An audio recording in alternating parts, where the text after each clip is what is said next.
finite automata without output, that is NFA, non-deterministic finite automata.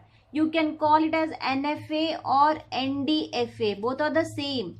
Non-deterministic finite automata or NFA, non-deterministic finite automata.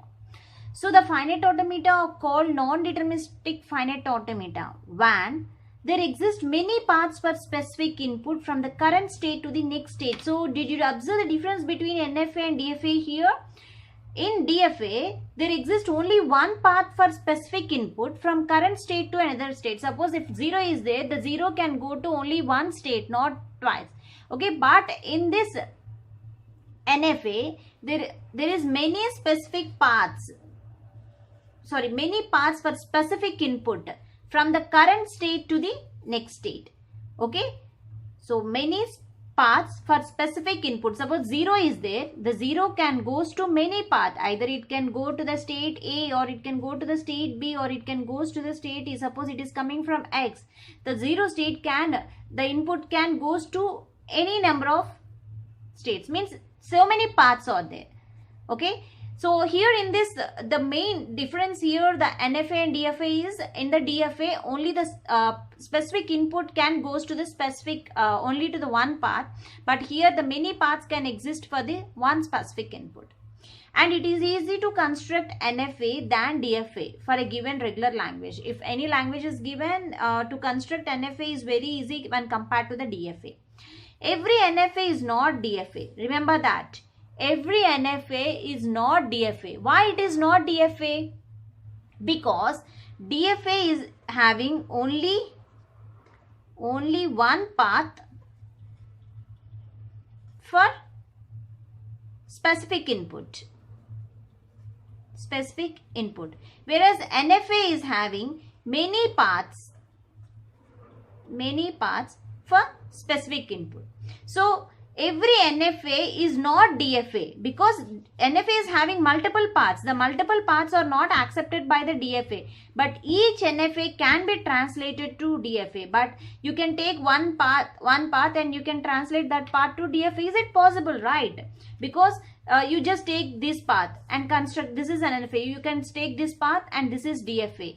Okay, and you can take this path and this is DFA. And you can take this path, any one path, it is DFA. So NFA can be translated to DFA, but every NFA is not DFA. Remember that point. So NFA is defined in the same way as DFA, but with two exceptions. So what are the two exceptions? It contains multiple next states. So for each input, there are multiple next states are there. And it contains epsilon transition also. In NFA, the epsilon transitions is possible, whereas in DFA, there are no epsilon transition. So that I'll explain in the next video. What is this epsilon transition? Now let's talk about this multiple states part. This, I said, it contains two exceptions. It contains multiple next states. So here you can see this is an NFA. How can I say this is NFA? Because here the same input, specific input has multiple paths. How?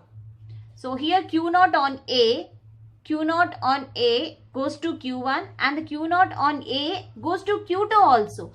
Multiple next states are there. Okay, the Q0 on A goes to Q1 as well, it goes to Q2. So these are multiple next states. So whenever you see in the diagram, you can easily understand, is it DFA or NFA? So DFA, you don't have the multiple states. Okay, only one symbol can goes to one state only. It doesn't goes to the multiple states. The same symbol, specific input, cannot contain the multiple states. Only one state should be there. One specific path should be there in the DFA. But in NFA, you can have the multiple states.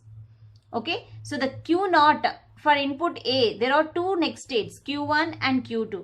Okay, similarly, the Q0 on B, okay, the Q0 on B goes to the next state to Q0 as well as to the Q1. So thus it is not fixed or deterministic. So with a particular input where to go to the next state. So hence finite automata is called, we call it as a non-deterministic finite automata. Okay, so because it is not fixed. Okay, specific path is not fixed. There are multiple paths. Suppose this path is not suited, it is not reaching the destination, you can select the another path. Okay, suppose if first I had taken this path. Q0 on A goes to Q2. So here from Q2 I'm not going to anywhere. I'm just moving to the phi epsilon. So I can select this path. Q0 on A goes to Q1. Reaching the final state, I'll accept this string. Okay, these are the multiple paths are there. So in that multiple paths, you can select any one of the path. So this is a main advantage of using this NFA. I am having the multiple paths. I can select any path. But in DFA, there is no multiple paths. Either you can accept or you can reject. So in this NFA, you can take the multiple paths. From that multiple path, select one of the best path and which is going to be accepted and which is going to reach the final state. That string I can accept. That path I can choose. So that is the main disadvantage of using NFA. So you will get a doubt why I'm going to use NFA if DFA is there, because DFA is fixed. In some situations the DFA will be used, but in some situation NFA will be used, because here the backtracking is there. And suppose if you want to move from anyhow you want to reach to the final state, means you can select the multiple paths. So in some situation there is a way of selecting the multiple paths. In that cases we will use this NFA. So I hope you understand clearly what is the difference between the NFA and DFA. NFA is having only the single path which leads to the next state, whereas in NFA it contains a multiple next paths. Let's see the formal definition of NFA. NFA also have the 5 states same as the DFA. So it's just having the 5 tuples just as a DFA, but with a different transition function. So what is the different transition function? This is the transition function. Whereas DFA transition function is delta is equal to Q into sigma. That is the current state into input symbol leads to the next state. Okay, but here in NFA, the current state with input symbol leads to multiple states. So that's why it is 2 power Q. Multiple states you will get. Multiple states. That's the main difference between the NFA and DFA. The transition function will be different.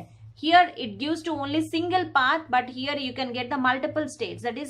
That's why it is taking 2 power Q. Multiple states. Q is the finite set of states. Sigma is finite set of input symbol. Q0 is the initial state, F is the final state, and delta is the transition function. So this is the definition of delta. Q into sigma leads to the 2 power Q.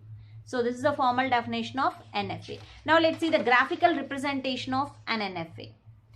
An NFA can be represented by diagrams. Diagrams means directed points. So this is the directed point, called a state diagram. The state is represented by a vertices. So this is the state which is represented by a vertices.